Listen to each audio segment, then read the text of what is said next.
Shalom Bapak Ibu dan Saudara yang kasih dalam Tuhan. Sungguh kita bersyukur kita boleh berkumpul kembali di tempat ini. Kita mau persiapkan hati dan pikiran kita untuk datang kepada Tuhan. Saya ajak kita berdiri bersama-sama. Mari kita tunduk kepala.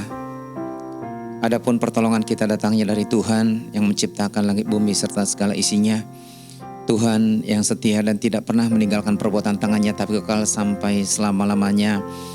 Turunlah atas saudara sekalian anugerah dan sejahtera dari Bapa, kasih karunia dari Tuhan Yesus Kristus, serta lawatan kuasa Roh Kudus curahkan atas kita, sementara kita beribadah pada saat ini. Amin. Puji dan syukur kami panjatkan kepadamu Bapa. Pagi hari ini kami sudah datang hadir di rumah-Mu. Kami rindu Tuhan untuk memuji, memuliakan. Bahkan kami ingin dengan rasa sukacita kami meninggikan nama Tuhan. Selama 1 minggu, Tuhan menyertai kami di dalam setiap kehidupan kami. Baik di dalam melakukan pekerjaan kami sehari-hari maupun juga di dalam kehidupan rumah tangga kami. Terima kasih Bapa untuk penyertaan-Mu selama 1 minggu. Kiranya Tuhan, nama-Mu yang boleh kami muliakan pagi hari ini, kerinduan kami ingin memuji-Mu. Telah hadir hamba-Mu yang akan memberitakan firman Tuhan. Kiranya Tuhan urapi mulut bibir hamba-Mu ini Tuhan. Biar firman-Mu ini Tuhan boleh sampai di telinga kami, bahkan juga tersimpan di hati kami. Bapa, anak-anak-Mu yang sudah akan menyiapkan diri dalam pelayanan ini. Pemimpin pujian, para singer, pemain musik, tim tamborin, bahkan juga tim multimedia, penerima tamu dan kolektan. Biarlah Tuhan dengan kerinduan mereka melayani-Mu, jadikan sebagai alat-alat-Mu. Kami semua Tuhan di sini ingin bersama-sama Tuhan memuji-Mu. Berkati juga alat-alat musik ini Tuhan sebagai bagian dalam ibadah ini. Bapa, di lantai bawah juga anak-anak-Mu yang terlibat sebagai guru sekolah minggu menyiapkan diri mengajarkan firman Tuhan kepada anak-anak kami. Kiranya Tuhan kebaktian anak-anak ini Tuhan juga Engkau boleh berkati. Agar anak-anak kami ini bertumbuh dan mereka mengenal Tuhan hari lepas hari. Kami juga Tuhan teringat dengan saudara-saudari kami yang saat ini masih dalam perjalanan mereka ke tempat-Mu ini. Senantiasa tibakan agar kami memulai agenda ibadah raya ini bersama-sama memulainya. Inilah doa syukur kami, terpujilah nama Bapa dalam nama Yesus Kristus, kami ucap syukur. Amin. Silakan duduk Bapak Ibu. Shalom Bapak Ibu yang dikasihi Tuhan. Shalom. Ada sukacita hari ini, amin. Oke Bapak Ibu, kita bersama-sama ingin mengambil waktu sejenak untuk kita memuliakan nama Tuhan. Kita mau berfokus kepada Tuhan, karena Tuhanlah sumber dari segala sumber. Dia adalah pencipta dari segala pencipta, dan dialah satu-satunya yang layak kita puji bersama-sama. Saya ajak kita semua mau fokus kepada pribadinya Dia, mau fokus terhadap hadirat Tuhan. Apapun cara Bapak Ibu menyembah, Bapak Ibu boleh melakukannya, tetapi semuanya hanya terfokus untuk kemuliaan nama Tuhan saja, untuk pribadi Tuhan yang baik sekali kepada hidup kita. Saya ajak kita semua mengambil waktu sejenak, kita mau menyembah Tuhan, menaikkan syukur kita, menaikkan pujian dan penyembahan kita yang terbaik kepada Tuhan. Haleluya. Haleluya.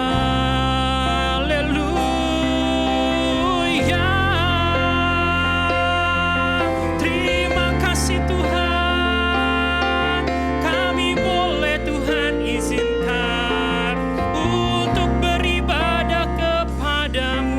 Haleluya Tuhan, kami mau Tuhan fokus terhadap tiada yang bisa mengalahkan Engkau Tuhan.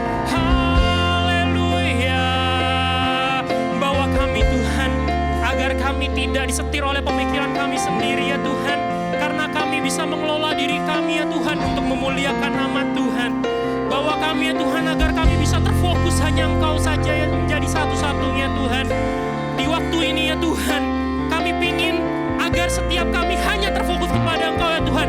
Apabila ada intervensi kuasa kegelapan yang akan mengganggu pemikiran kami, pada saat ini juga kami kami hancurkan, patahkan kuasanya di dalam nama Tuhan Yesus. Biar Tuhan peribadatan kami pada hari ini semuanya hanya untuk kemuliaan nama Tuhan. Di waktu-waktu ini ya Tuhan, kami akan menaruh HP kami ya Tuhan. Kami akan menaruh pekerjaan kami, pikiran kami dan semuanya ya Tuhan. Karena kami ingin beribadah ke hadirat Engkau ya Tuhan. Bahwa kami ya Tuhan dapat mengenal Engkau secara pribadi. Selalu, selalu dan selalu ya Tuhan. Karena kami tahu jika tanpa Tuhan ya Tuhan, kami tidak bisa jalan ya Tuhan. Jika tanpa Engkau ya Tuhan, kami tidak bisa melakukan kehidupan kami ya Tuhan. Kami tidak bisa sampai hingga hari ini ya Tuhan. Kami menyatakan ini ya Tuhan. Jika bukan Tuhan yang selalu besertaku, tak mungkin ku kuat selama ini. Jika bukan Tuhan, jika bukan Tuhan yang selalu menjagaku, tak mungkin ku hidup sampai hari ini. Ku bersyukur, ku bersyukur, ku bersyukur untuk semua kebaikan-Mu Tuhan. Ku percaya apapun yang terjadi, Yesus selalu beserta. Saya ajak kita semua menyatakan iman kita kembali dari awal. Jika bukan Tuhan yang besar, jika bukan Tuhan yang selalu beserta, tak mungkin ku kuat selama ini. Jika bukan Tuhan, jika bukan Tuhan yang selalu menjagaku, tak mungkin ku hidup sampai hari ini. Katakan ku bersyukur, ku bersyukur untuk semua kebaikan-Mu Tuhan. Ku percaya apapun yang terjadi, Yesus selalu beserta. Saya ajak kita semua bangkit berdiri bersama-sama. Kita menyanyikan ini sebagai pernyataan iman kita. Jika bukan Tuhan yang selalu besertaku, tak mungkin ku kuat selama ini. Jika bukan Tuhan, jika bukan Tuhan yang selalu menjagaku, tak mungkin ku hidup sampai hari ini. Ku bersyukur, ku bersyukur, ku bersyukur untuk semua kebaikan-Mu Tuhan. Ku percaya, apapun yang terjadi, Yesus selalu beserta. Katakan ku bersyukur, bersyukur, ku bersyukur untuk semua kebaikan-Mu Tuhan. Ku percaya apapun yang terjadi, Yesus selalu beserta. Katakan walau ku tak mengerti semua rencana-Mu Tuhan, namun ku tahu Engkau selalu besertaku. Kita katakan ku bersyukur, ku bersyukur. Yes Tuhan, kami bersyukur Tuhan untuk semua kebaikan-Mu Tuhan. Ku percaya apapun yang terjadi, Yesus selalu beserta. tak lagi katakan ku bersyukur, ku bersyukur.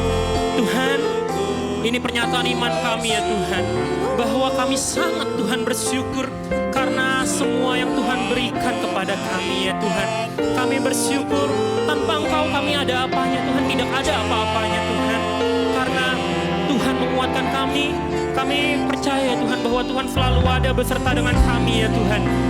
Haleluya, haleluya. Kita mau nyanyikan dia lebih lagi, katakan ku bersyukur,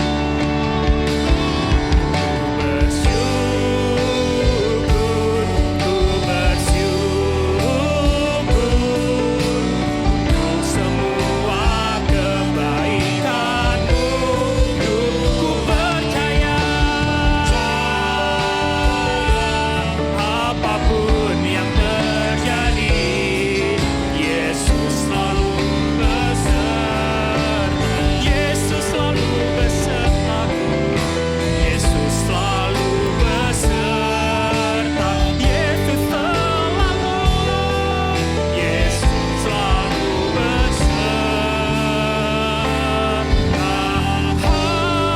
Haleluya.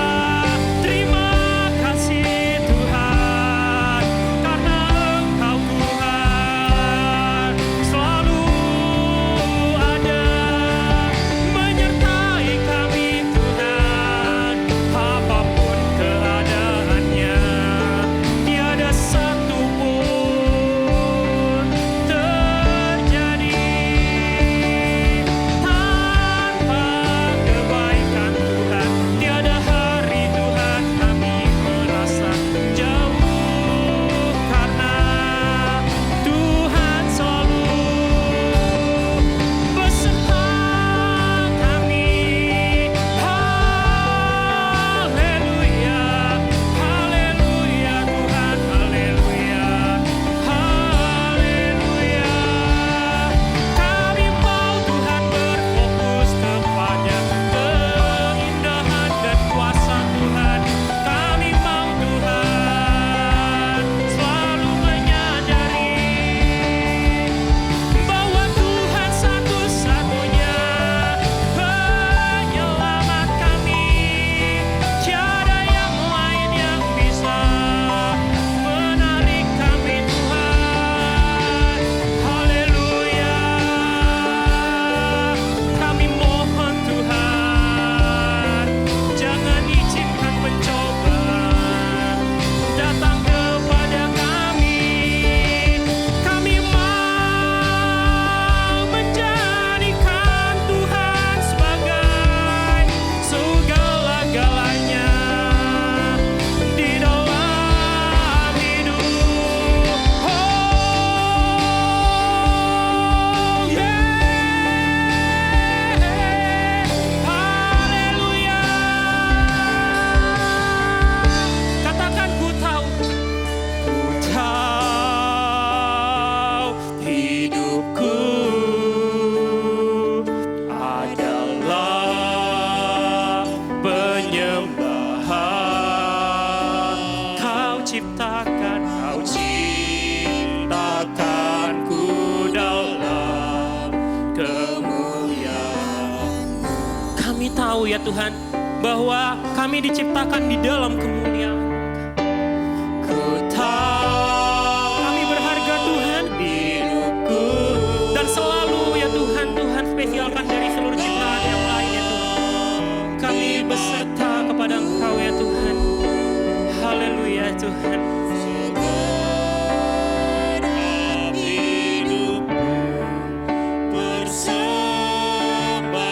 Biarkan musik mengalir dan setiap kita tetap dalam hadirat Tuhan, merasakan dan merenungi dan mengatakan Tuhan terima kasih. Terima kasih Tuhan. Sejauh ini kami boleh berjalan ya Tuhan. Boleh berjalan untuk merasakan indahnya kasih Tuhan.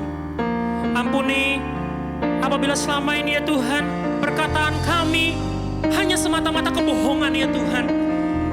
Kami menyatakan bahwa hidup kami adalah penyembahan ya Tuhan. Namun kenyataannya kami jauh dari Engkau ya Tuhan. Kami memiliki banyak banyak sekali fokus di luar Engkau ya Tuhan. Ampuni kami ya Tuhan. Ampuni kami ya Tuhan. Haleluya, haleluya, haleluya. Kita mau nyanyikan ini bersembah. Dari awal lagi kita nyanyikan pujian dan syukurku. Pujian dan syukurku ku bawa padamu dengan rendah hati, dengan rendah hati ku persembahkan. Kami menyadari Tuhan bahwa kami hidup semua karena anugerah Engkau ya Tuhan. Sadar bila ku ada hanya karena anugerah.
Ya Tuhan, menyembah Engkau, menjadikan Engkau sebagai center fokus kami dalam kehidupan ya Tuhan.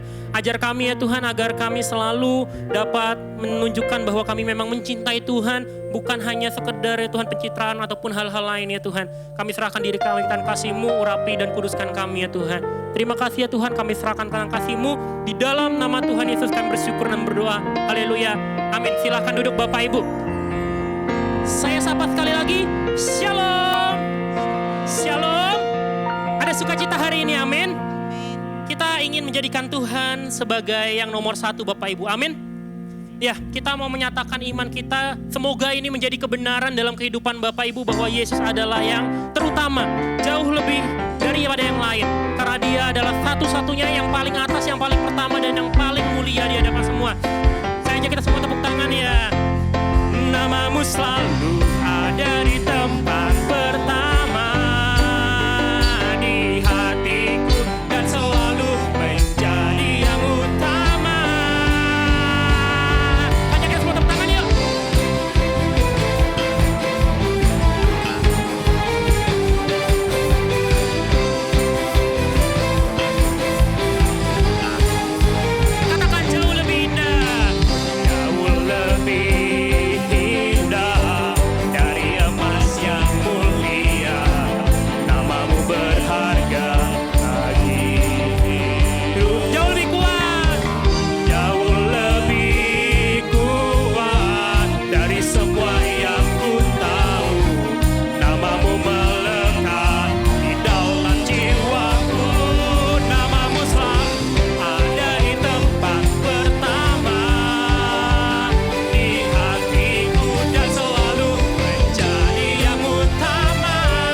lagu yang modern ya Bapak Ibu ya. Sekarang kita mau lagu yang lebih oldies nih. Yang menjawab keinginan Om Bowo mungkin gitu ya. Ya Om ya. Bukan maksudnya tua ya Om ya, tapi senior gitu ya. Kita memiliki Yesus yang menjadi center, menjadi pusat dalam kehidupan kita, yang bisa menjadi kekasih hidup kita dan wajib menjadi kekasih hidup kita Bapak Ibu. Kita ingin menyanyikan lagu yang mengatakan, Yesus kekasih jiwaku. Singer tadi ngajak joget nih ya kan, tapi kok pas latihan joget, rasanya gak joget sih.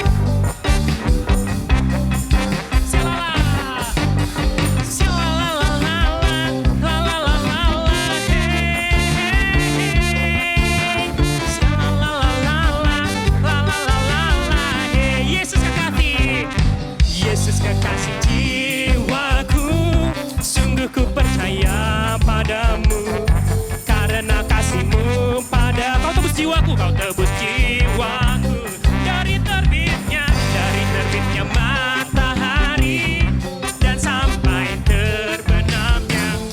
Ku angkat lagu pujian, tinggikan nama-Mu dengan gendang,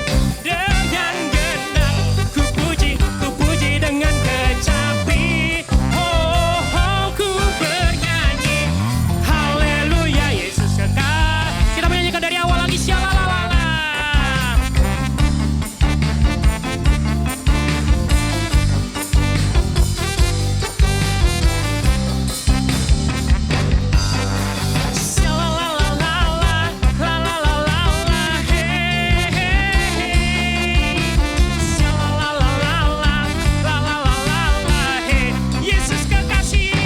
Yesus kekasih jiwaku, sungguh ku percaya padamu, karena kasih-Mu padaku, kau tebus jiwaku dari terbitnya matahari dan sampai terbenamnya. Ku angkat lagu pujian, tinggikan nama-Mu dengan gendang, ku puji dengan kecapi. Oh, oh, ku bernyanyi haleluya, Yesus kekasih dengan gendang, ku puji dengan kecapi. Oh, oh, ku bernyanyi haleluya, Yesus kekasih. Kita mau nyanyi sayang, sayang disayang, sayang, sayang disayang. Aku disayang Tuhan, aku diangkat jadi anaknya. Aku disayang, lagi sayang, sayang disayang, sayang, sayang disayang. Aku disayang Tuhan, aku diangkat jadi anaknya. Aku disayang Tuhan. Katakan glory, glory, glory, glory, glory, haleluya. Glory, glory, glory, puji Tuhan. Glory, glory, glory, haleluya. Glory, glory, glory, puji Tuhan. Glory, glory, glory, glory, glory, haleluya. Glory, glory, glory, puji Tuhan. Glory, glory, glory, haleluya. Glory, glory, glory, glory, glory. Glory, glory, glory, puji Tuhan. Glory, glory, glory, puji Tuhan. Berikan kemuliaan kepada Tuhan Bapak Ibu. Silahkan duduk. Ada waktu di mana kita mendengar istilahnya menyatakan pujian kepada Tuhan. Ada waktu juga di mana kita harus duduk diam mendengarkan isi hati Tuhan. Kita mau sebelum kita masuk ke firman Tuhan, kita menyadari bahwa Tuhan terlebih dahulu sayang kepada kita, dan itu kewajiban kita Bapak Ibu untuk menyadarinya dan mengembalikan semuanya dengan cara fokus kepada Tuhan. Saya ajak kita merenungi lagi, apakah kita sudah menyadari cinta kasih Tuhan? Apakah kita sudah tahu dan memiliki panggilan pribadi untuk Tuhan, ini saya Tuhan, bersyukur kepada Tuhan karena Engkau mencintai saya terlebih dahulu ya Tuhan, sehingga kami ingin berfokus kepada Engkau ya Tuhan. Kita mau merenungi dan meresapi kembali indahnya kasih Tuhan melalui lagu rohani ini.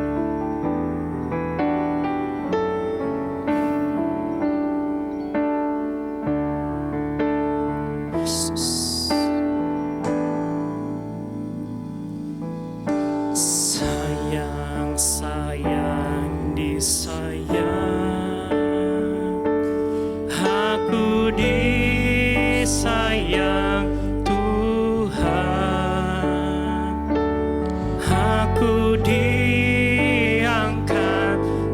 jadi anaknya, aku disayang tuh.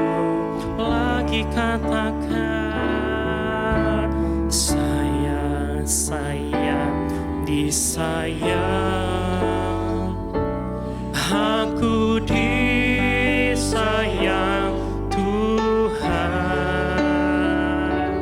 aku diangkat jadi anaknya, aku disayang. Naikkan penyembahan kepada Tuhan. Glory, glory, glory, glory, glory, haleluya.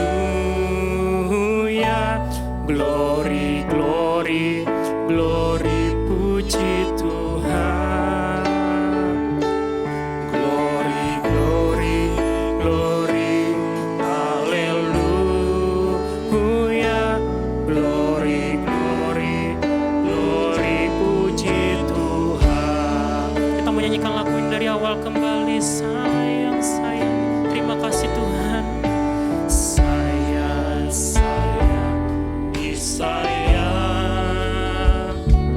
aku disayang Tuhan, aku diangkat jadi anaknya, aku disayang Tuhan. Glory, glory, glory, glory, glory, haleluya. Glory, glory, glory, puji Tuhan. Glory, glory, glory, glory, glory, haleluya. Glory, glory, glory, puji Tuhan. Saya undang Bapak Ibu bangkit berdiri kembali. Kita menyanyikan Roh Allah yang hidup penuhiku. Roh Allah yang hidup penuhiku, Roh Allah yang hidup pulihkan Tuhan. Turunlah urapan ke atasku,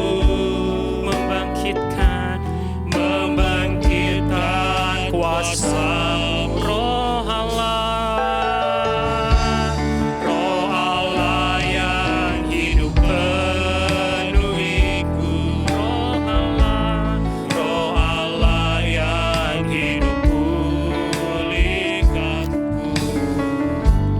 Turunlah urapan ke atasku, membangkitkan kuasa-Mu,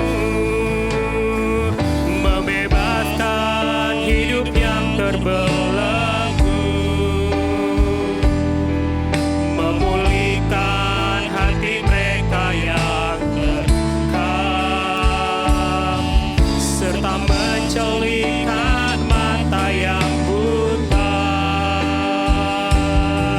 Jadikan hidupku alat-Mu, dipenuhi urapan baru, menyatakan kebesaran, membebaskan hidup yang terbelenggu, memulihkan hati mereka yang terkam, serta mencelingkan mata yang buta. Jadikan hidupku alat-Mu, dipenuhi urapan baru, menyatakan kebesaran kuasa. Menyatakan kebesaran kuasa. Menyatakan kebesaran kuasa.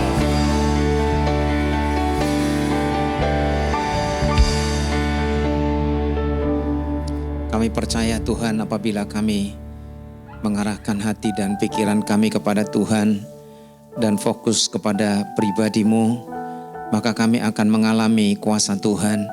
Kami akan mengalami jamahan Tuhan. Kami akan mengalami kebangunan rohani dan pemulihan atas kehidupan kami.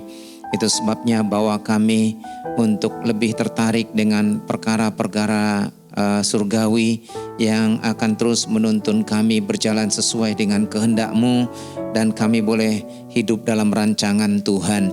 Kini saatnya kami akan merenungkan firman-Mu. Mari Tuhan, Kau berbicara kepada kami, urapi bibir mulut hamba-Mu supaya setiap apa yang diperkatakan itu adalah isi hati Tuhan sendiri. Dan Kau juga mengurapi setiap anak-anak-Mu yang mendengarkan, sehingga sungguh-sungguh berita firman ini akan boleh menjadi berkat bagi kami semua. Di dalam nama Tuhan Yesus kami berdoa. Amin. Silakan duduk Bapak Ibu dan Saudara yang kasih dalam Tuhan. Mari kita bersama-sama membuka Alkitab kita. Pembacaan kita pada saat ini saya ambil dari Markus pasal yang ke-10. Markus pasal yang ke-10 ayat yang ke-46 sampai dengan ayat yang ke-52. Markus pasal yang ke-10 ayat 46 sampai dengan ayat yang ke-52. Judul dari perikop ini adalah Yesus menyembuhkan Bartimeus. Saya akan membacakan buat kita ayat yang ke-46. Lalu tibalah Yesus dan murid-muridnya di Yeriko. Dan ketika Yesus keluar dari Yeriko bersama-sama dengan murid-muridnya dan orang banyak yang berbondong-bondong, ada seorang pengemis yang buta bernama Bartimeus, anak Timeus, duduk di pinggir jalan. Ketika didengarnya bahwa itu adalah Yesus orang Nazaret, mulailah ia berseru, "Yesus anak Daud, kasihanilah aku." Banyak orang menegurnya supaya ia diam. Namun semakin keras ia berseru, "Anak Daud, kasihanilah aku." Lalu Yesus berhenti dan berkata, "Panggillah dia." Mereka memanggil orang buta itu dan berkata kepadanya, kuatkan hatimu, berdirilah, ia memanggil engkau." Lalu ia menanggalkan jubahnya, ia segera berdiri dan pergi mendapatkan Yesus. Tanya Yesus kepadanya, "Apa yang kau kehendaki supaya aku perbuat bagimu?" Jawab orang buta itu, "Rabuni, supaya aku dapat melihat." Lalu kata Yesus kepadanya, "Pergilah, imanmu telah menyelamatkan engkau." Pada saat itu juga melihatlah ia, lalu ia mengikuti Yesus dalam perjalanannya. Bapak Ibu dan Saudara yang kekasih dalam Tuhan, adapun yang menjadi tema pembahasan kita pada saat ini adalah fokus kepada pribadi Yesus. Saya mencoba melihat dalam Kamus Besar Bahasa Indonesia, fokus itu artinya kemampuan untuk memusatkan perhatian ataupun konsentrasi untuk suatu hal atau suatu benda ataupun satu situasi.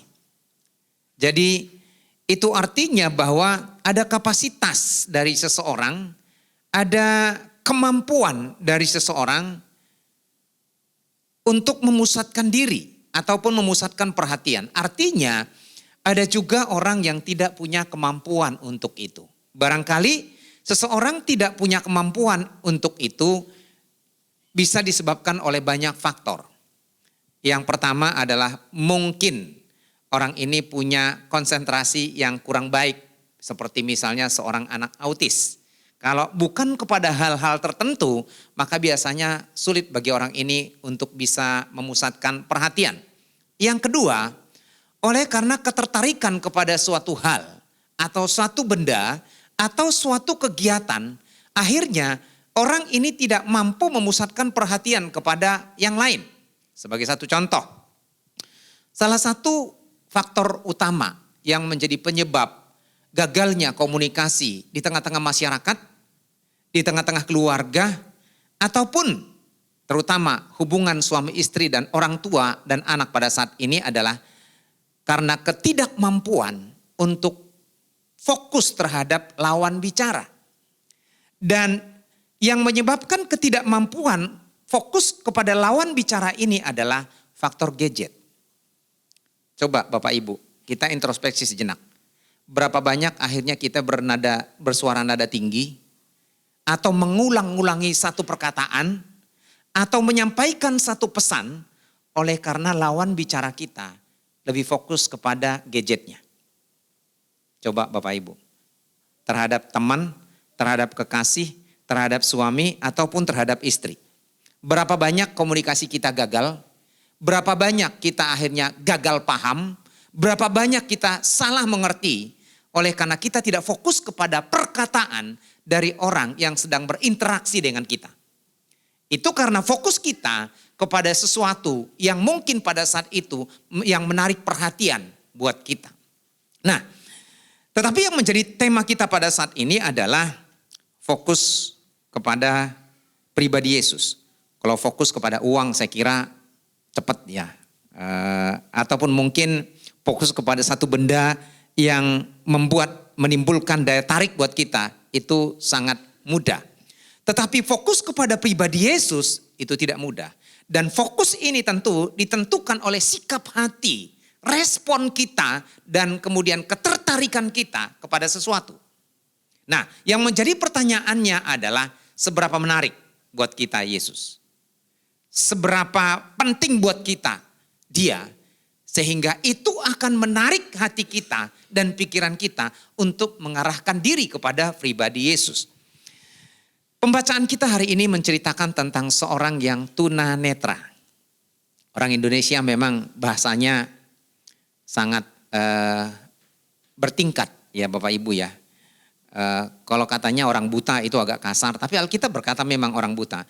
Lalu kemudian tunanetra, tunadaksa, tuna lain dan sebagainya. Tapi kalau ngomong, Bapak Ibu saya membuka satu live streaming di Shopee. Ada seorang pedagang Bapak Ibu wanita, kata-katanya itu kasar luar biasa. Pokoknya di situ keluar binatang, di situ pokoknya sampai telinga saya, ih orang kok bisa seperti ini ya? Gitu. Tetapi dalam bahasa sebenarnya ada beberapa tingkatan, apalagi bahasa Jawa kan, ada kromo inggil dan lain sebagainya. Dan kepada siapa kita berinteraksi, kepada siapa kita berbicara, itu ada kelas-kelasnya. Nah, di sini Alkitab menceritakan tentang seorang Bartimeus yang tunanetra. Alkitab tidak menceritakan latar belakangnya, keluarganya, kondisi ekonominya. Tetapi yang diceritakan di sini adalah ketika Yesus pergi ke kota Yeriko. Dan kota ini merupakan salah satu kota tertua di muka bumi. Kenapa saya mengatakan menjadi kota tertua di muka bumi? Karena sebelum zaman Yesus, 4.000 tahun sebelum zaman Yesus, kota Yeriko sudah disebutkan. Yaitu pada waktu bangsa Israel memasuki tanah perjanjian.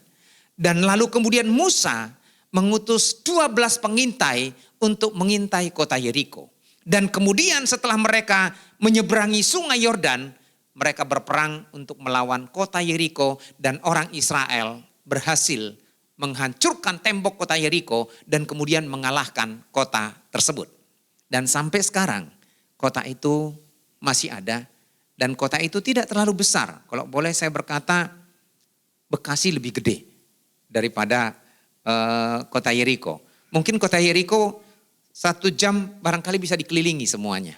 Ya, bisa dikelilingi semuanya. Bulusi tentu udah hafal banget sudut-sudutnya kota Yeriko. Ya, nah, dan peristiwa ini terjadi dikatakan ketika Yesus memasuki kota Yeriko, lalu di sini dikatakan dia bersama-sama dengan murid-muridnya dan ada begitu banyak orang yang berbondong-bondong untuk mengikuti dia.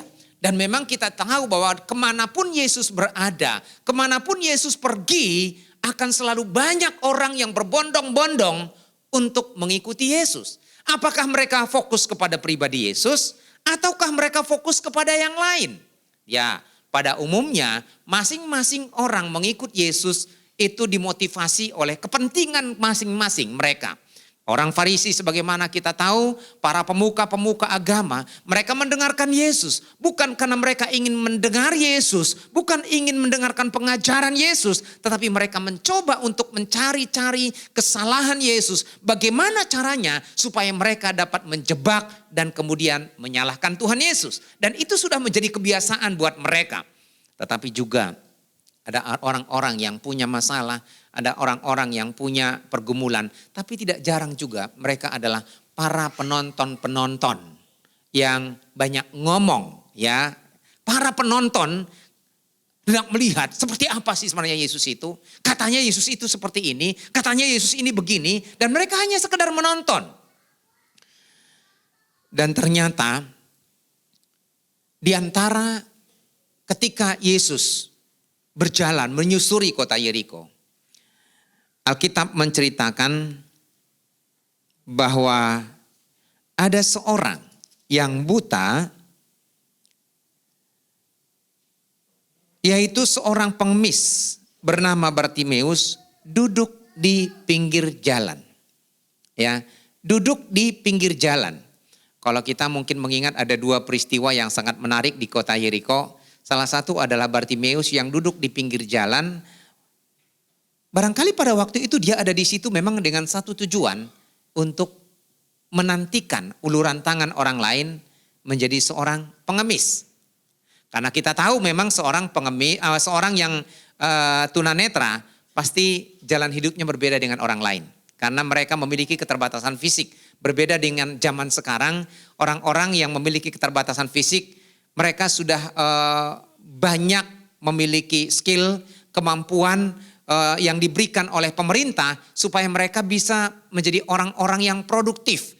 Mereka bisa menjadi orang-orang yang menghasilkan. Paling tidak mereka dapat memenuhi kebutuhan mereka. Itu sebabnya mereka dibawa ke pelatihan-pelatihan, mereka diajar sedemikian rupa supaya mereka memiliki kemampuan. Tetapi pada zaman itu tidak.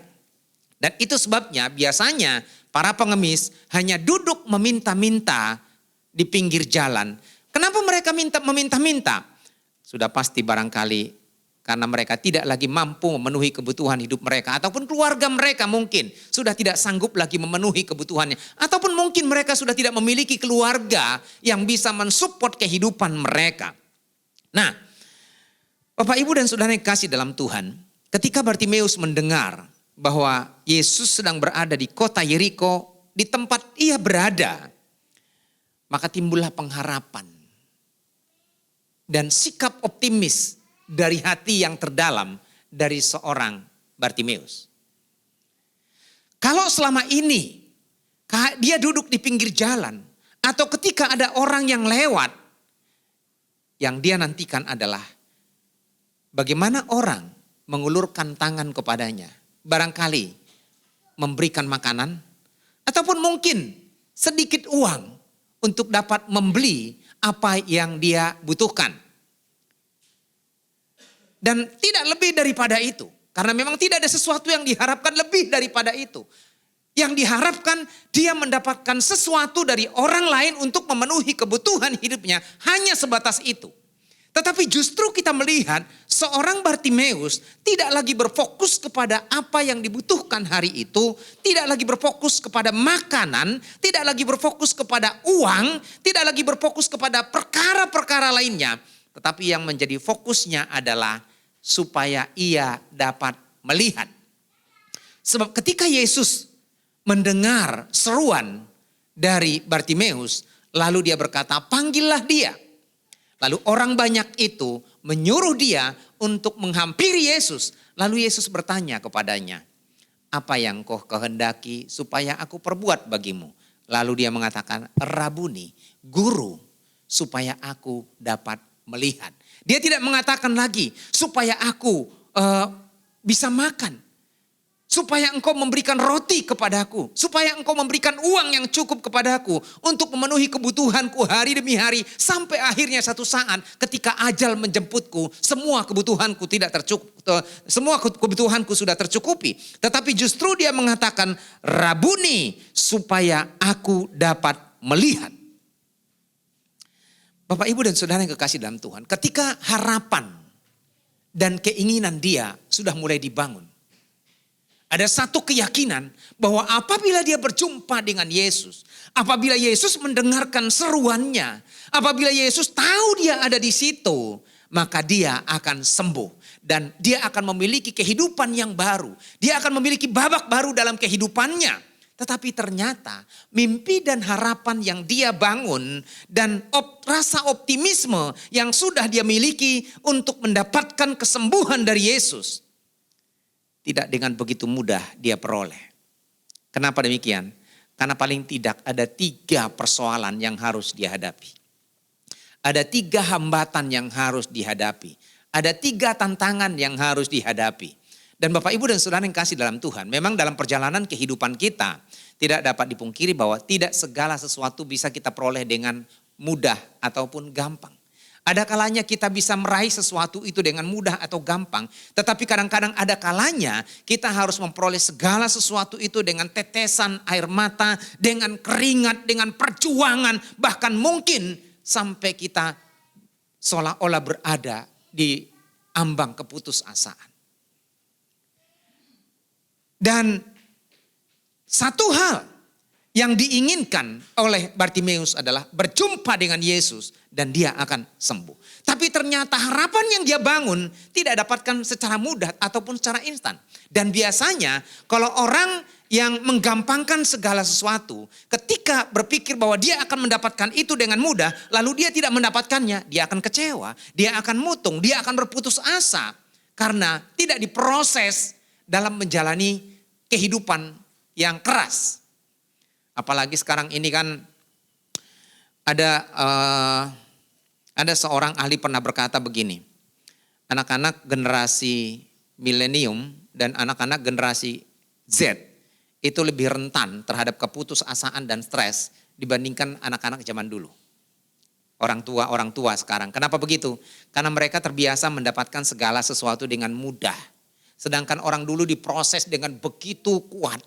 Mereka diproses dengan begitu panjang menghadapi tantangan, pergumulan, masalah berat. Mereka mampu melewatinya. Tetapi saya kira tidak semua ya seperti itu anak-anak sekarang. Masih banyak yang mau berproses, memiliki mental yang kuat, memiliki semangat yang tidak pernah padam ketika mereka ingin mencapai tujuan mereka. Tetapi tidak dipungkiri memang angka bunuh diri pada masa kini itu semakin hari semakin meningkat. Kenapa? Karena memang mental mereka sudah sangat rentan. Contoh misalnya, sampai sekarang masih rame ataupun viral peristiwa perundungan di kedokteran salah satu universitas terkenal di Jawa Tengah. Padahal mereka mengambil kedokteran spesialis. Saya tidak bayangkan Bapak Ibu, itu kan S2. Berarti itu adalah orang-orang yang berpendidikan. Itu adalah orang-orang terpelajar. Itu adalah orang-orang yang berduit. Dan itu mereka adalah orang-orang yang sudah menjalani proses. Tapi masih melakukan perundungan. Tapi apa yang terjadi? Akhirnya yang mengalami perundungan ini karena merasa sudah tidak mampu lagi. Akhirnya dia bunuh diri. Saya enggak terpikir itu. Dua sisi saya tidak terpikir. Yang pertama adalah kok teganya? Kok punya karakter dan mental seperti ini orang yang melakukan perundungan? Yang kedua, buat yang akhirnya mengakhiri hidupnya. Kalau memang dia merasa tidak mampu lagi, sudah tinggalkan aja. Ya udah, cukup sampai di situ. Atau dia laporkan walaupun harus dia berhenti. Tetapi itu menyangkut mental dan kapasitas pribadi seseorang. Bahwa hidup ini tidak selamanya kita diperhadapkan dengan kemudahan-kemudahan. Ada kalanya memang kita diperhadapkan dengan ordal. Orang dalam. Sehingga kita bisa hidup mudah. Masuk ke dalam. Tapi tidak selamanya akan seperti itu. Ada 3 masalah yang dihadapi dan hambatan yang dihadapi. Yang pertama, dia memiliki keterbatasan fisik. Sebagai seorang tunanetra, maka dia memiliki keterbatasan untuk berjalan. Dan dia tidak mungkin bisa berlari. Apalagi pada waktu itu jalan-jalan yang ada bukan seperti jalan aspal yang ada di hadapan kita. Jalan-jalan adalah jalan-jalan berbatu, jalan-jalan berpasir, jalan-jalan setapak yang harus dilalui. Karena keterbatasan teknologi, perkembangan dunia pada waktu itu. Dan bukan hanya itu saja. Dia diperhadapkan dengan situasi yang tidak sebenarnya menjanjikan. Kadang-kadang Bapak Ibu, ada begitu banyak orang berputus asa, merasa minder, tidak lagi berusaha untuk berjuang menggapai sesuatu, tidak lagi percaya diri dengan kehidupan mereka karena keterbatasan fisik. Kenapa begitu? Karena mereka terlalu berfokus kepada keterbatasan fisik mereka. Saya kira setiap orang punya keterbatasan. Mungkin seseorang punya keterbatasan fisik, tapi yang lain mungkin punya keterbatasan ekonomi, mungkin orang lain juga punya keterbatasan mental, yang lain juga mungkin keterbatasan yang lain. Tetapi itu seharusnya tidak menjadi hambatan buat kita untuk meraih sesuatu yang lebih baik. Bukankah ada orang, barangkali Bapak Ibu pernah melihat ada seorang pria tidak punya tangan, tidak punya kaki, tapi dia bisa menjadi motivator bagi banyak orang di mana-mana. Ada seorang wanita yang juga selalu menggendong suaminya yang tidak punya kaki. Mereka bisa hidup dengan bahagia. Mereka tidak terlalu menganggap itu menjadi sesuatu kegagalan ataupun menjadi awal kehancuran dalam hidup mereka. Apalagi kita punya mata yang lengkap, punya telinga yang lengkap, punya kaki yang lengkap. Kita sekolah, kita memiliki banyak hal yang bisa kita andalkan dalam kehidupan kita. Keterbatasan itu seharusnya tidak menjadi hambatan buat kita untuk melakukan sesuatu, untuk meraih mimpi kita, bahkan juga untuk melayani Tuhan. Apakah itu masalah ekonomi? Saya kira tidak juga. Karena ada begitu banyak orang yang miskin, orang yang punya status ekonomi yang berat, tetapi mereka menjadi orang-orang yang sukses. Saya membaca Bapak Ibu, tokoh-tokoh terkenal dan orang-orang kaya pada saat ini, rata-rata mereka, mayoritas bukan orang-orang dari latar belakang orang yang kaya. Tapi justru dari keluarga broken home, dari keluarga bermasalah dan lain sebagainya. Tapi mereka mau bangkit di dalam keterbatasan mereka. Bapak Ibu, saya juga punya keterbatasan banyak hal. Terutama Bapak Ibu, saya tidak pernah membayangkan saya akan menjadi seorang hamba Tuhan dan berani bicara di depan. Karena dari sejak kecil, saya tidak pernah berani berdiri di depan. Ada banyak pengalaman Bapak Ibu. Banyak sekali pengalaman. Karena saya bukan tipe orang yang pemberani, bukan seorang yang pandai berbicara, bukan seorang yang bisa melihat mata orang, enggak. Bahkan mungkin saya pernah cerita Bapak Ibu, ini pengalaman selama hidup saya tidak pernah lupakan. Jadi saya masuk SMP, setelah diadakan seleksi, saya mewakili sekolah untuk menghadapi lomba vokal solo. Dengan lagu pilihan dan lagu wajib. Di dalam ruangan kalau tidak salah 4 atau 5 kali segede sini. Tiba giliran saya Bapak Ibu, kaki saya sudah gemetar Bapak Ibu. Lalu saya nyanyi Bapak Ibu. Sampai hari ini saya tidak pernah tahu apakah saya selesai nyanyi atau tidak. Kenapa begitu? Karena melayang Bapak Ibu. Ketika saya melayang kaki saya sudah serasa tidak melekat di lantai lagi. Apakah saya nyanyikan lagu wajib dan lagu pilihan saya gak tahu. Yang jelas akhirnya saya gagal. Karena keterbatasan saya punya mental seperti itu. Dan dari situ pun saya tidak pernah mau ikut lomba. Dan tidak pernah mau maju ke depan kecuali grup. Misalnya trio gitu atau grup banyak. Baru saya berani nyanyi ke depan. Jadi kalau saya bercerita Bapak Ibu. Waktu saya menjadi worship leader di gereja Isalmasi Dr. Cipto Semarang. Jadi waktu masih singer kan cuek aja, ada mimbarnya gede. Sekarang udah berubah. Ya Pak Aditya tahu itu ya udah berubah ya. Jadi kalau dulu itu ada mimbarnya gede. Lalu worship leader, lalu ada singer 2 di sini, ada 2 singer. Ya cuek aja saya angkat tangan segala, karena ada worship leader kok orang lain gak perhatiin saya.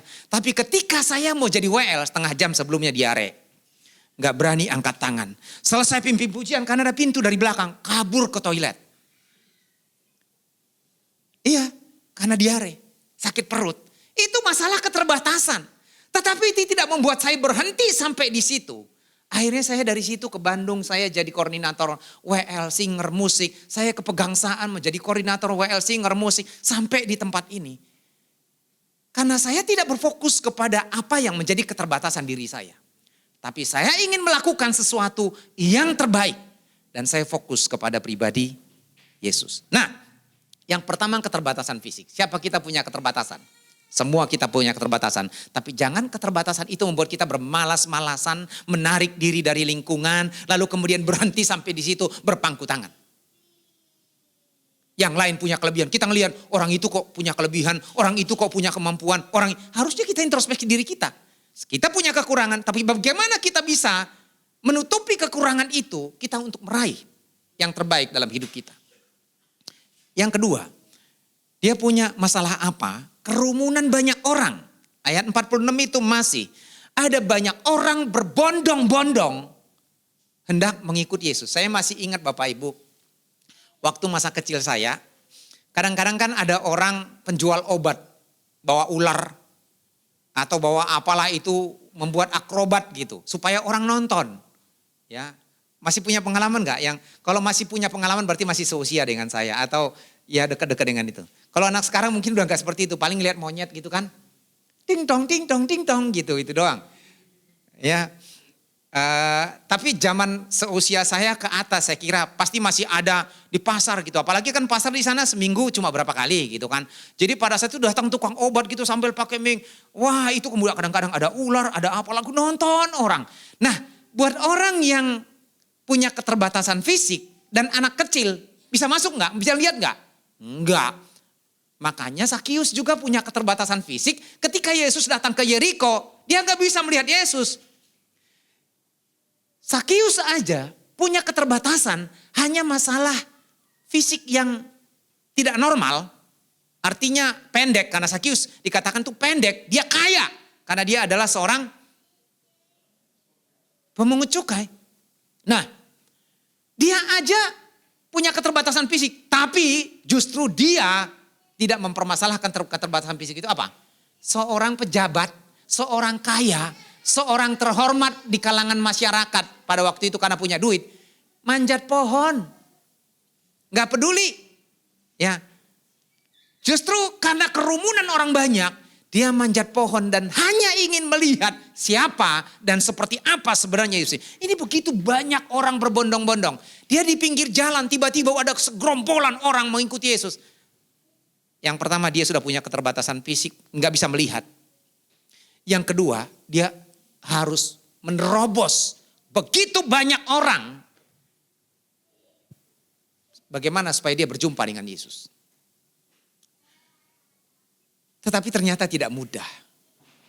Dia sudah berteriak-teriak dikatakan, Yesus anak Daud kasihanilah aku. Yesus anak Daud kasihanilah aku. Dan ketika dia sudah mulai bekerja, berusaha semaksimal mungkin apa yang bisa dia perbuat. Kalau Sakius bisa manjat pohon ara, ini tidak bisa manjat. Dan mungkin juga tidak ada pohon ara pada waktu itu. Saya tidak bisa bayangkan orang buta manjat pohon ara. Dia juga tidak melihat. Tetapi di tengah-tengah perjuangan dan usaha yang dia perbuat, ternyata ada intimidasi. Coba kita lihat Bapak Ibu. Intimidasi apa yang dia dapatkan dalam ayat yang ke-47. Ketika didengarnya bahwa itu adalah Yesus orang Nazaret, mulailah ia berseru, Yesus anak Daud kasihanilah aku. Banyak orang menegurnya supaya ia diam, namun semakin keras ia berseru, anak Daud kasihanilah aku. Nah, contoh misalnya gini Bapak Ibu. Kalau ada seorang yang kaya, berduit, dihargai. Apakah ada orang lain yang berani menghentikan dia? Kamu diam. Gitu. Biasanya kita bisa berkata diam kepada orang itu karena kita menganggap orang itu apa? Rendah. Apalagi buat saya Bapak Ibu, buat saya. Karena saya dibesarkan dari lingkungan mengucapkan kata-kata kasar itu kayaknya enggak ada itu. Bukan gua banget gitu loh. Di keluarga saya. Jadi bahkan hanya orang tua yang bisa berkata diam kepada anak. Anak tidak berhak untuk mengatakan diam kepada orang tua. Nah ini, jadi kalau dalam lingkungan saya pada waktu itu, kalau seseorang berkata diam, itu berarti orang itu rendah. Nggak dianggap, hina, nggak dihargai. Ya, nah ketika dia berteriak, orang lain katakan, diam loh. Itu berarti intimidasi buat dia. Dia seorang yang tidak punya kapasitas untuk membela diri. Dia seorang yang tidak punya kuasa. Dia tidak punya kemampuan. Lalu ada intimidasi yang bisa membuat dia kehilangan semangat dan menjatuhkan mentalitas dia untuk berjuang. Di tengah-tengah hambatan dan masalah yang dihadapi ini, ada 3. Yang pertama adalah keterbatasan fisik. Yang kedua, kerumunan orang banyak yang berbondong-bondong. Dan yang ketiga, intimidasi dari orang-orang. Karena yang melakukan intimidasi itu bukan satu orang Bapak Ibu. Rombongan melakukan intimidasi. Nah, dalam situasi yang sulit yang dihadapi oleh Bartimeus, ternyata satu hal yang menjadi, satu perkara, satu rahasia yang menjadi kenapa dia mampu bertahan, kenapa dia terus melakukan itu, kenapa dia terus berteriak, dan kenapa dia terus berjuang. Karena dia hanya fokus kepada pribadi Yesus. Dia hanya fokus kepada pribadi Yesus. Dia tidak peduli lagi keterbatasan fisik dia. Dia juga tidak peduli seberapa kencang suaranya dia. Yang jelas, dia hanya berpikir bagaimana suara saya bisa melampaui, melebihi suara orang banyak ini, lalu didengarkan oleh Yesus. Bagaimana supaya saya bisa meraih mimpi saya? Bagaimana supaya bisa melihat? Bagaimana supaya saya berhasil? Bagaimana supaya saya sukses di tengah-tengah keterbatasan fisik, di tengah-tengah hambatan orang banyak, di tengah-tengah intimidasi yang saya hadapi? Saya masih mengingat Bapak Ibu. Jadi bisa dibayangkan zaman dulu kan punya anak 8 tuh gak mudah ya Bapak Ibu ya. Orang tua saya punya anak 8. Tinggal kurang 3 jadi ke-11. Dulu kan banyak anak banyak berkat. Kalau tidak punya anak tidak dapat berkat gitu. Gak tahu lah itu ya. Tapi itu ada pemahaman itu. Dengan banyak anak banyak berkat. Jadi pada waktu itu tidak ada orang yang punya anak 4. Paling sedikit 6. Bahkan ada saudara saya anaknya 17. 17 anaknya. Ini fakta. Ya. Nah, jadi ada saudara saya pernah dapat harta warisan ataupun apa itu mereka menggali apa di kebun mereka dapat kayak apa sih namanya itu? Emas perhiasan kayak gitulah. Jadi mereka kaya. Nah, lalu kemudian ada omongan dari salah satu keluarga ini gini. Kalau ada anaknya yang bisa sekolah, satu aja, saya potong jari saya. Ya namanya kita lingkungan pada waktu itu hal biasa kita dengarkan seperti itu. Terus ada lagi yang berkata, bahkan dikatanya dia makan sepotong kotoran dia. Kalau kami bisa sekolah.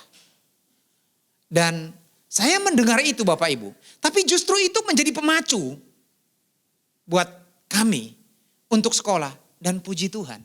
Dan bahkan kami berusaha untuk digagalkan supaya tidak sekolah. Saya cerita Bapak Ibu. Ini pengalaman yang kami alami. Jadi sebenarnya kami dari keturunan orang-orang yang lumayanlah otaknya gitu. Bukan tertinggal. Dan ini keluarga ini guru agama di sekolah tersebut. Jadi bagaimana caranya supaya itu adalah kakaknya mama saya. Tapi justru itu yang membuat kita ya kadang ada seperti itu ya. Nah, akhirnya gimana caranya supaya kita ini hidup susah. Jadi senang kalau kita susah, susah kalau kita senang. Itu dunia orang yang paling tidak pernah bahagia seperti itu. Lalu salah satu cara yang dibuat adalah mamanya si Laura ini dibuat tidak lulus supaya malu dan tidak sekolah lagi. Bener gak mau sekolah lagi.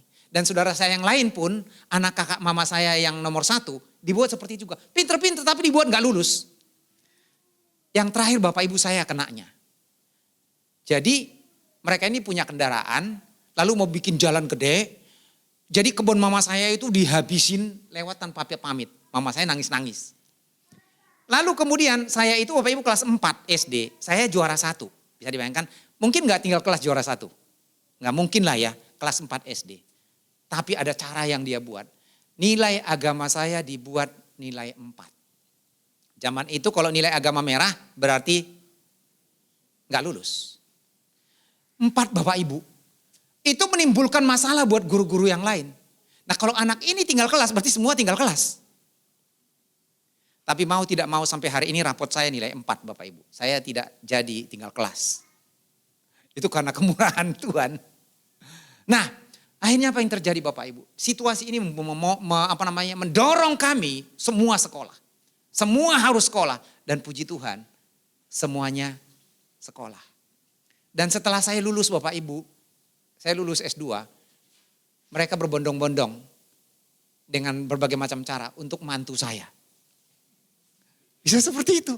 Biasa kan orang sono kan begitu kan. Kalau dilihat sudah ada sesuatu gitu. Wah waktunya. Bahkan datang kepada saya yang paling tua bilang gini. Kapan kamu bawa itu satu adik saya? Saya bilang kapan-kapan. Terus ada lagi satu bertanya kepada saya.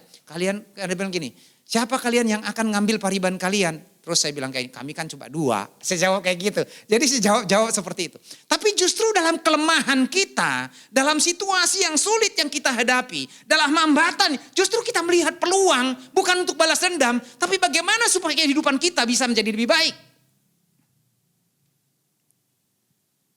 Nah, fokus kita adalah masa depan. Di sini Bartimeus fokusnya adalah pribadi Yesus. Karena dia hanya akan memperoleh sesuatu, dia hanya akan dipulihkan, dia hanya akan sukses, dia akan meraih mimpinya kalau dia bertemu dengan Yesus. Nah, dalam pelayanan kita pun, apapun yang kita lakukan dalam kehidupan kita, dalam beriman, dalam melayani, dalam ikut Tuhan, seharusnya fokus kita adalah pada pribadi Yesus.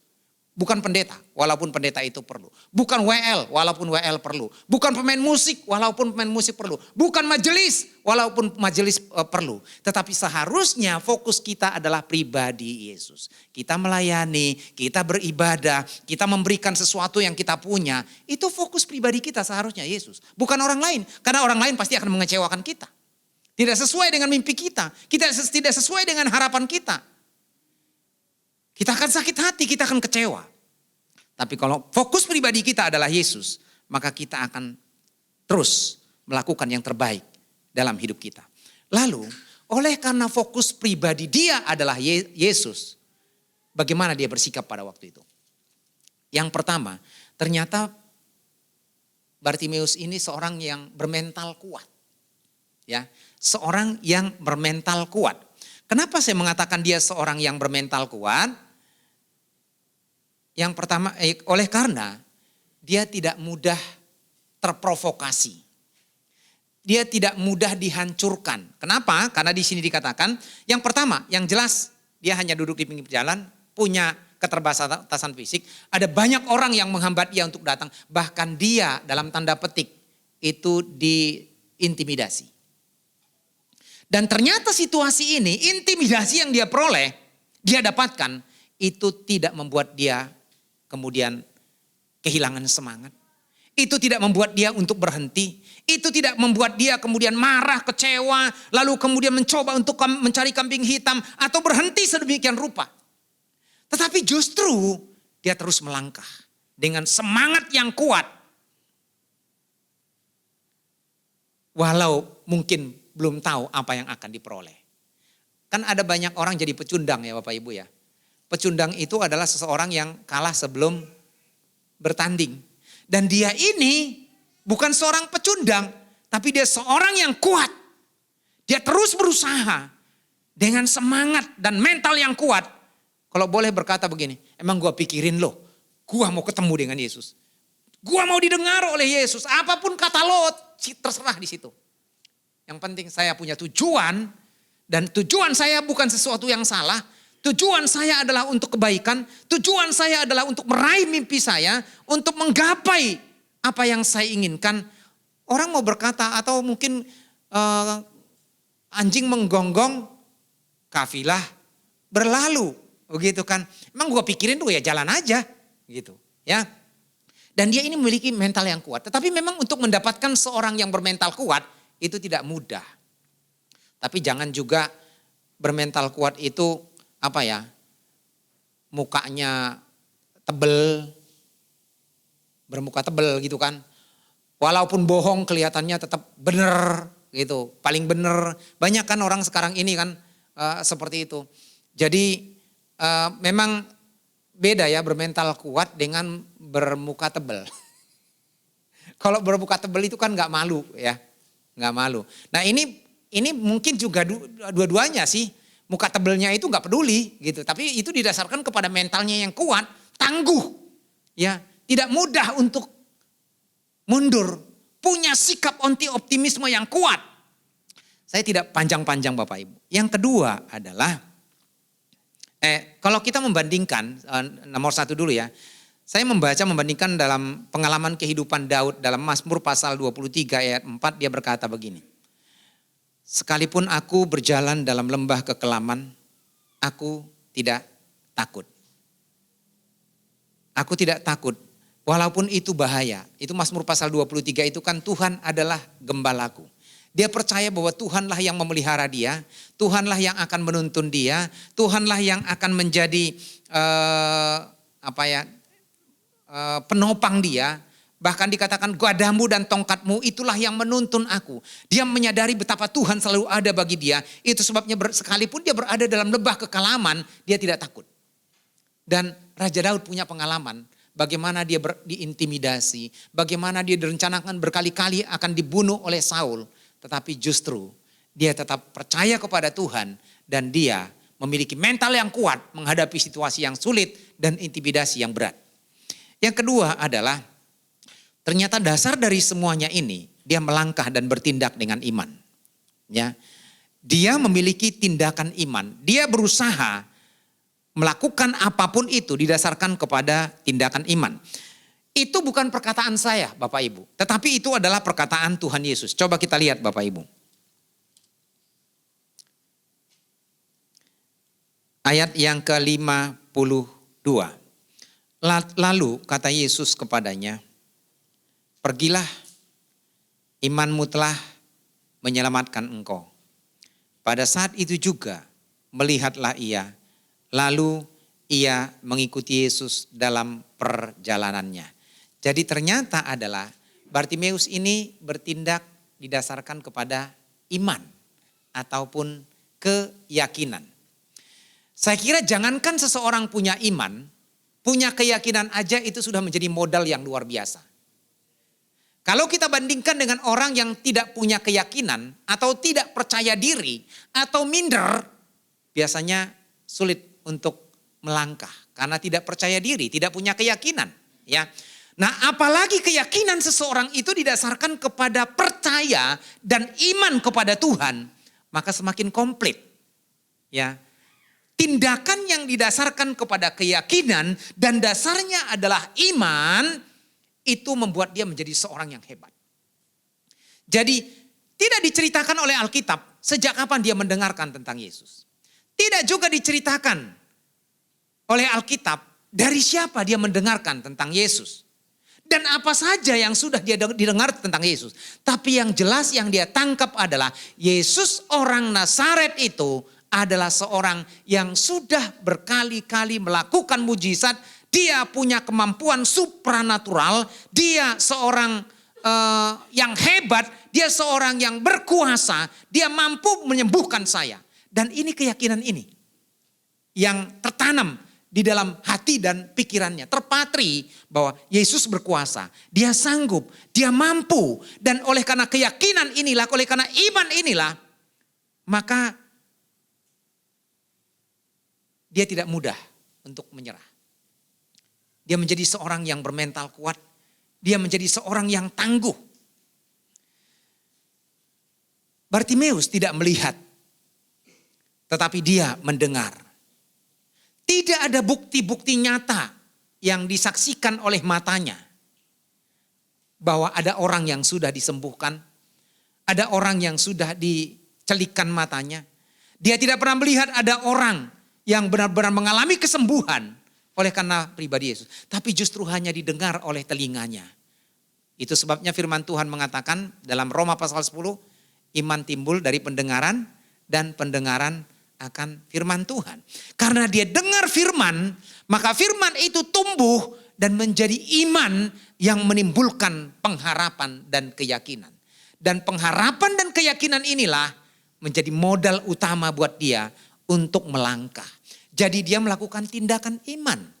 Ini sejalan dengan Yakobus 2 ayat 26 berkata, seperti tubuh tanpa roh adalah mati, demikian juga iman tanpa perbuatan adalah mati. Ketika dia mendengarkan bahwa Yesus itu adalah seorang yang berkuasa sanggup menyembuhkan, lalu dia mendengarkan bahwa Yesus hadir di kota Yeriko, maka timbul iman dan keyakinan. Iman ini tidak hanya berhenti sampai di situ. Dia melangkah di tengah-tengah kerumunan orang banyak. Dan bukan hanya melangkah di tengah-tengah kerumunan orang banyak. Dia berteriak, Yesus anak Daud, kasihanilah aku. Yesus anak Daud, kasihanilah aku. Dan semua tindakan ini, sikap ini, respon ini, dasarnya adalah iman dan keyakinan. Walaupun kita mungkin tidak punya sesuatu dalam kehidupan kita. Tidak punya modal, keahlian, atau yang lain sebagainya. Tapi ketika kita punya iman dan pengharapan, maka itu akan menjadi sesuatu yang sangat besar yang akan mensupport kita, mendorong kita melangkah untuk melakukan sesuatu. Saya masih mengingat Bapak Ibu, boleh dikatakan iman dan ancaman atau kekonyolan, terserahlah itu nanti menilainya. Waktu di pegangsaan saya dipanggil, dikatakan bahwa Walman akan ditempatkan di THB selanjutnya. 3 bulan mereka berkata kepada saya supaya saya ditaruh di THB. Di THB gerejanya sedang bermasalah, tinggal beberapa orang. Memang saya sejak lulus itu selalu ditempatkan di gereja bermasalah Bapak Ibu. Iya, saya berkata seperti itu kenapa? Jadi waktu saya masih di Abdiel, saya diminta oleh 4 gereja praktek di tempat mereka. Tapi kan yang memutuskan pihak kampus. Lalu teman-teman saya udah diutus, udah pengutusan semua, saya belum diutus. Lalu kalau Bapak Ibu ingat dulu ketua STT Abdiel itu Pak Samuel BP yang sudah dipanggil oleh Tuhan, yang dulu sering khotbah di sini. Lalu saya ketemu dengan dia, saya bilang, Pak Sam, karena kita udah menganggap dia kayak bapak kita lah gitu. Pak Sam, kenapa katanya? Kok saya belum diutus Pak? Lalu dia bilang gini, justru saya bingung mau taruh kamu di mana. Loh kenapa bingung Pak? Ada 4 gereja yang minta kirim surat. Tapi justru di luar 4 gereja ini ada 1 gereja yang bermasalah, sedang hancur lebur, butuh orang, kayaknya kamu yang paling tepat. Pak Ibu, itu mantan gerejanya Ciliani itu di Tegal. Ya. Nah, saya bilang kok saya Pak? Iya kayaknya kamu yang paling tepat. Ya udah Bapak Ibu, pergilah saya diantarkan salah seorang remaja dari Semarang. Benar Bapak Ibu bermasalah, baru datang saya gembalanya panggil saya. Kamu di kampus diajari nggak nyapu ngepel? Enggak sih Pak, tapi kita suka kerja bakti bisa nyapu ngepel. Iya, soalnya koster di sini lagi nggak ada, jadi tolong digantikan. Kuliah 4 tahun jadi sarjana, jadi koster. Wah, apalagi kursinya itu panjang-panjang, nggak tahu sampai sekarang masih ada nggak itu. Muat 6 orang Bapak Ibu Jati, ditunggingin kayak gitu. Ya udah, besok paginya kumpullah dedengkot gereja, ribut Bapak Ibu ada yang gebrak-gebrak meja. Sudah bermasalah. Sampai saya bilang gini, Bapak-bapak mohon maaf, kalau memang saya tidak diterima di sini. Coba Bapak Ibu, kasihan banget ya. Kalau memang saya nggak diterima di sini, izinkan saya pulang. Lalu ada pendiri gereja itu berkata, orang tuanya pendiri gereja itu, enggak, kamu tetap di sini. Kita akan atasi semuanya. Ya udah saya jalanin Bapak Ibu. Setelah saya selesai PKL, dibeliin cincin nikah Bapak Ibu. Terakhir acaranya, cincin ini tidak ada ujungnya. Jadi kami berharap Walman tidak ada ujungnya melayani di sini. Dalam hati enak aja. Kalau Bapak Ibu ditanya seperti itu gimana Bapak Ibu? Dikatakan, saya coba bilang gini, saya berdoa dulu. Ini kan paling gampang kan jawabannya. Saya berdoa dulu, saya bilang. Dan setelah saya gumulin, saya bilang mohon maaf kayaknya saya memutuskan ke tempat lain. Bukan Tuhan bilang ke saya gak berkata, saya memutuskan ke tempat lain. Dan saya gak lanjut di situ Bapak Ibu. Ya udah, setelah itu Bapak Ibu, saya ke Tegal. Ke Batam. Jemaatnya baru 8 orang Bapak Ibu. Dan setiap Sabtu Bapak Ibu pulang sekolah saya berdiri di depan ruko nyegat anak-anak sekolah. Kasih brosur, ngarik supaya ikut kebaktian. Berdiri saya di situ setiap hari hampir. Nanti hari Sabtu datangnya, hari Minggu datangnya. Saya pergi ke Ruri-Luri. Tahu Bapak Ibu Ruli? Rumah-rumah liar. Jorok-jorok di perbukitan di Batam itu banyak banget Ruli. Bagi yang pernah tahu di Batam itu. Keliling saya tiap hari Bapak Ibu. Puji Tuhan saya meninggalkan gereja itu kebaktian sudah sekitar 75 orang. Nah, lalu saya diminta Bapak Ibu ke Bandung. Gereja itu saya datang di situ itu sudah puluhan tahun. Tapi gak ada kebaktian pemuda remaja Bapak Ibu. Kebayang gak ada kebaktian pemuda remaja. Saya adain dari 1 orang, 2 orang. Terakhir saya tinggal, puji Tuhan kebaktian 45 orang. Lalu saya datang Bapak Ibu ke Pegangsaan, gereja gede. Gak ada pembina pemuda remaja. Masalahnya adalah saya datang kebaktian Bapak Ibu karena biasa remaja, saya nggak datang ke kebaktian umum, saya duduk. Tiba-tiba ada yang khotbah Bapak Ibu mengajarkan ada 12 jurus wai tangkung dan segala macam ilmu-ilmu ini. Jadi kita diselamatkan bukan hanya karena iman kepada Yesus. Saya bengong. Loh kok pengkhotbah seperti ini di gereja gede loh. Mantan gerejanya Pak Hermin. Nah akhirnya saya ke toilet. Karena saya gelisah gitu loh. Kok ajaran ini sesat. Nah, ketuanya juga ke toilet. Ketemu di toilet. Toiletnya bukan kayak kita punya sempit gitu. Gede di lantai 2 ya. Bisa 4 orang gitu. Nah, itu yang suka khotbah di sini. Pendeta Muda Michael Christian. Saya bilang gini. Panggilan saya sampai sekarang ke dia ke. Panggilan dia ke saya Kak. Saya bilang ke. Apa respon kamu terhadap khotbahnya dia? Dia bilang, iya Kak saya juga kok bingung, kok kayak gitu khotbahnya. Ya udah kita doakan saja supaya ada kesempatan untuk berbuat sesuatu, saya bilang. Ya udah, setelah itu kita masuk bersama-sama. Nggak lama kemudian, saya nggak dikenal orang di sana. Pengkhotbahnya bilang gini, siapa yang mau bertanya? Lalu kemudian angkat tangan saya, nggak ada yang kenal saya. Angkat tangan saya, lalu kemudian silakan bertanya. Saya bilang gini, dia bilang gitu, saya bilang gini. Gini Pak, tadi Bapak mengatakan bahwa Yesus kita diselamatkan bukan hanya karena iman kepada Yesus. Tapi ada usaha yang harus kita lakukan dalam kehidupan kita termasuk dan ini. Bukankah, keluar Bapak Ibu ayat-ayat semua. Bukankah Yohanes 14 ayat 6 berkata, akulah jalan dan kebenaran dan hidup. Tidak ada seorang pun yang datang kepada Bapa kalau tidak melalui aku. Bukankah Efesus pasal 2 ayat 8 dan 9 mengatakan kita diselamatkan bukan karena usaha dan perbuatan baik kita. Tetapi karena kasih karunia Allah. Bukankah Kisah Rasul 4 ayat 12 berkata bahwa dan keselamatan tidak. Wow, keluar Bapak Ibu. Setelah saya berhenti dia bilang, ya terima kasih. Mohon maaf, saya memang tidak tahu banyak Alkitab. Mari kita berdoa. Bermasalah kan? Makanya saya bilang tadi saya selalu ditaruh gereja bermasalah. Sama di sini juga bermasalah saya ditaruh di sini. Nah makanya kemudian saya bilang kepada Pak Budi. Pak Budi yang gembala saya dulu yang tua yang terakhir khotbah baru-baru di sini. Saya bilang gini Pak Budi. Sebenarnya saya tidak ada hati ke THB. Tapi kalau memang Tuhan kehendaki saya di situ, 3 tahun akan dewasa. Tapi kalau 3 tahun tidak dewasa, saya keluar ya Pak. Lalu dia bilang, ya terserah kamu. Gitu.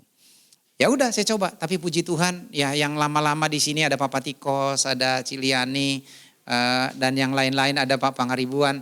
Saya masuk ke sini November tahun 2021. Tahun 2001, Pak Pangaribuan ada.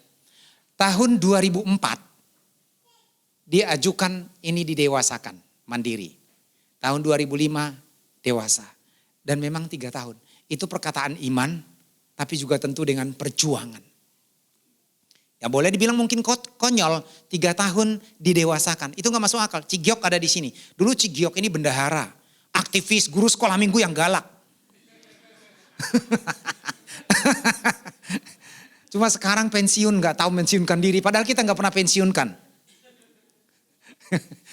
Ya, tapi yang jelas bahwa kita punya tujuan, kita punya harapan, kita punya pergumulan dalam kehidupan kita.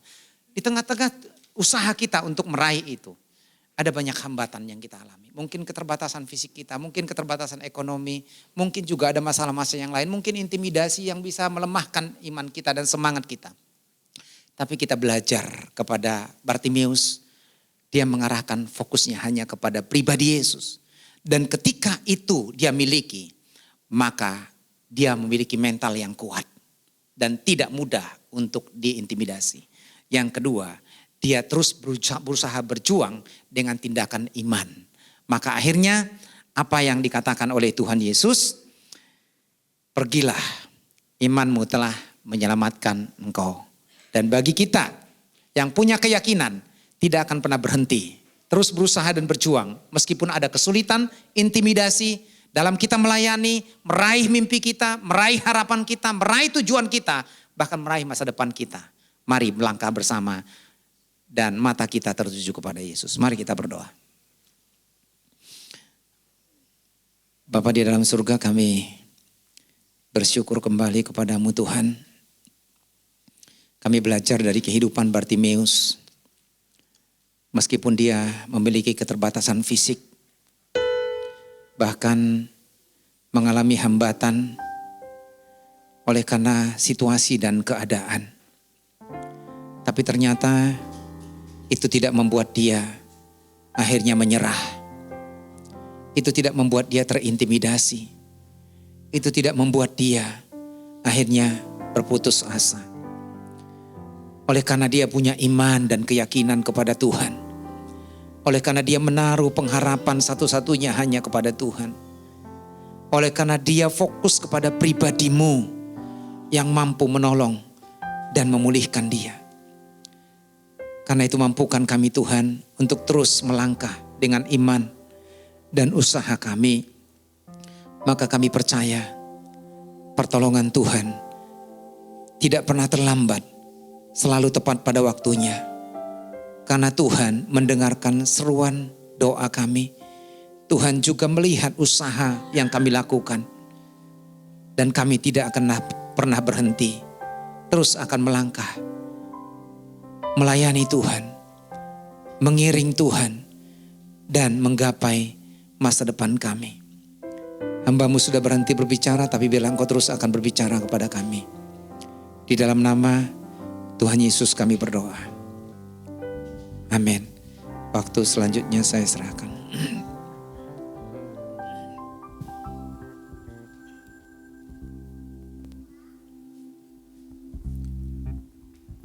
Atas nama jemaat dan majelis kami ucapkan terima kasih kepada Pendeta Walman Tumanggur atas berkat firman Tuhan yang diberikan. Semoga Tuhan selalu memberkati dalam pelayanan, keluarga, dan segala-galanya. Oke Bapak Ibu, adakah Bapak Ibu yang baru pertama kali hadir di ibadah kita Gereja Islam Masih Taman Harapan Baru? Oke, sepertinya nggak ada ya. Mungkin untuk pengumuman dapat ditampilkan. Oh ada. Ya, ini pengumuman pertama, selamat atas kelahiran putra pertama dari Bapak Radotino ya. Dan Ibu Kartini hadir apakah? Enggak ya? Ya, intinya selamat berbahagia kepada keluarga Bapak Ibu si Mare-Mare juga udah punya cucu gitu ya. Cucu pertamanya semoga Tuhan memberkati, anaknya sehat, anaknya menjadi anak yang takut akan Tuhan. Dan Tuhan selalu memberkati gitu ya. Terus untuk yang berulang tahun kita ada 2 saudara. Pertama saudara Daniel dan yang kedua ada saudara Joseph. Sepertinya tidak hadir ya keduanya ya. Oke, kalau gitu saya undang untuk kolektan dapat maju ke depan, kita akan berikan persembahan. Bapak Ibu sekalian dapat mempersiapkan persembahannya. Saya undang juga singer dan tamborin untuk boleh maju ke depan.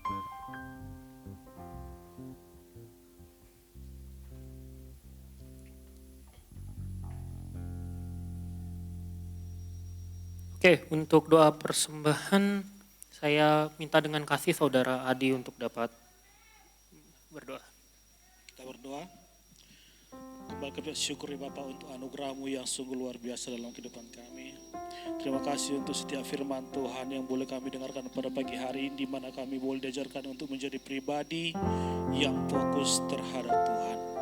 Kami tahu Bapa, bukan suatu perkara yang mudah untuk kami bekerja untuk melakukan fokus kepadamu, tapi kami mau menyerahkan hati dan pikiran kami supaya kami boleh dipakai menjadi alat Tuhan dan kami bisa difokuskan terhadap panggilan kami sebagaimana kami ada saat ini. Terima kasih Bapa. Bila tiba saatnya kami akan memberikan persembahan, biarlah kiranya Tuhan mensucikan, mengkuduskan setiap persembahan yang kami berikan, supaya dapat dipergunakan untuk kemuliaan hormat bagi nama Tuhan. Terima kasih Bapa, kami sudah berdoa dan bersyukur. Terpujilah Engkau, haleluya, amin.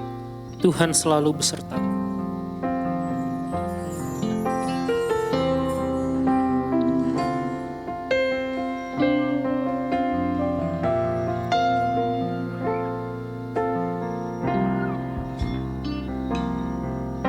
Jika bukan Tuhan yang selalu besertaku, tak mungkin ku kuat selama ini. Jika bukan Tuhan yang selalu menjagaku, tak mungkin ku hidup sampai hari ini. Ku bersyukur, ku bersyukur, ku bersyukur untuk semua kebaikan-Mu Tuhan. Ku percaya apapun yang terjadi, Yesus selalu besertaku. Dari awal kembali, jika bukan Tuhan yang selalu beserta, jika bukan Tuhan yang selalu besertaku, tak mungkin ku kuat selama ini. Jika bukan Tuhan, jika bukan Tuhan yang selalu menjagaku, tak mungkin ku hidup sampai hari. Jemaat saya udah bangkit berdiri. Ku bersyukur untuk semua kebaikan-Mu Tuhan. Ku percaya apapun yang terjadi, Yesus selalu beserta. Ku bersyukur, ku bersyukur, ku bersyukur untuk semua kebaikan-Mu Tuhan. Ku percaya apapun yang terjadi, Yesus selalu beserta. Yesus selalu beserta. Yesus selalu beserta. Yesus selalu besertaku.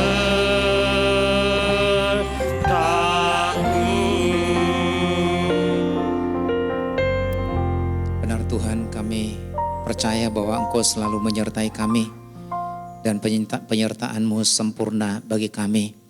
Itu sebabnya kami percaya juga bahwa tatkala kami lemah, Tuhan menguatkan kami. Ketika kami susah, Tuhan menghiburkan kami. Bahkan ketika kami jatuh, Tuhan mengangkat kami kembali. Dan Tuhan selalu hadir bagi kami dalam waktu-waktu yang Tuhan sudah tentukan. Dan pertolongan Tuhan tidak pernah terlambat bagi kami. Itu sebabnya ajar kami untuk terus menaruh harap kepada Tuhan dan melakukan bagian kami, sehingga pertolongan Tuhan benar-benar nyata secara sempurna dalam kehidupan kami. Terima kasih buat anak-anak-Mu yang sudah melayani pada hari ini. Tuhan akan terus mengurapi mereka dalam setiap pelayanan mereka, memberkati mereka dalam pekerjaan, dalam studi, bahkan dalam setiap langkah-langkah mereka. Kami juga bersyukur untuk semua jemaat yang sudah hadir dalam ibadah ini. Berkat-berkat Tuhan selalu dicurahkan atas mereka, berkat kesehatan, berkat sukacita, bahkan Engkau akan terus menyediakan apa yang mereka perlukan dalam kehidupan mereka. Mereka sedang bergumul oleh karena masalah pekerjaan, masalah keuangan, masalah kesehatan. Tangan Tuhan akan menolong mereka tepat pada waktunya, sebab kuasa-Mu tidak pernah berubah dan kasih-Mu sempurna atas mereka. Karena itu nyatakan kuasa-Mu dalam kehidupan mereka. Bahkan kami rindu supaya semua jemaat semakin hari boleh semakin merasakan kehadiran Tuhan dan semakin kuat di dalam Engkau, sehingga nama Tuhan dipermuliakan. Kami berdoa buat jemaat yang tidak hadir pada hari ini, Kau juga akan melawat mereka, ingatkan mereka supaya mereka tetap hidup dalam persekutuan dengan Tuhan dan iman mereka boleh dikuatkan. Kami juga berdoa buat panitia Natal yang sedang mempersiapkan seluruh rangkaian acara Natal, tutup tahun dan tahun baru.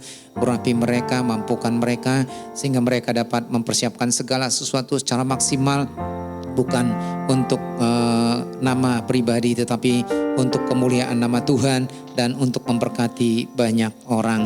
Kami juga bersyukur untuk saudara-saudara kami yang berulang tahun pada minggu ini, baik untuk Daniel Roberto, juga untuk saudara Yosef. Kau berikan kesehatan, kekuatan kepada mereka. Kau juga tahu kebutuhan mereka, Tuhan memberkati. Dan lebih daripada itu, dengan bertambahnya usia mereka, mereka boleh semakin dewasa di dalam Tuhan, semakin mengasihi Tuhan. Kami juga berdoa Tuhan buat bangsa dan negara kami. Kau melawat bangsa ini, khususnya urapi para pemimpin-pemimpin kami, sehingga mereka dimampukan untuk menjalankan tugas mereka untuk membangun dan memulihkan bangsa ini. Dan akhirnya apabila sebentar kami akan meninggalkan tempat ini, kami mohon Tuhan memberkati kami. Jemaat yang dikasihi oleh Tuhan, angkatlah hatimu dan terimalah berkat Tuhan. Pulanglah dengan membawa berkat anugerah dan sejahtera dari Bapa, kasih setia dan kasih karunia dari Tuhan Yesus Kristus, serta kekuatan, penghiburan, dan penyertaan Roh Kudus nyata dalam kehidupan saudara dari saat ini sampai Maranatha Tuhan datang untuk yang kedua kalinya, bahkan sampai selama-lamanya.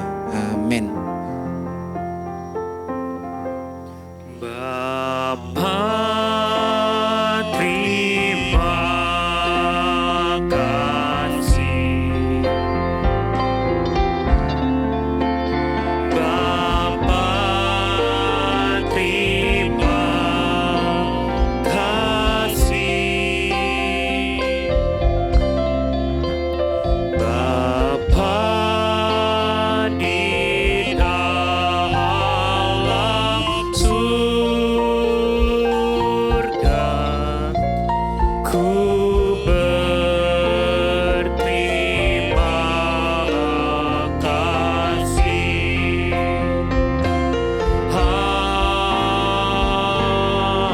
Amin. Silakan duduk. Selamat hari Minggu, selamat bersaat teduh. Tuhan Yesus memberkati.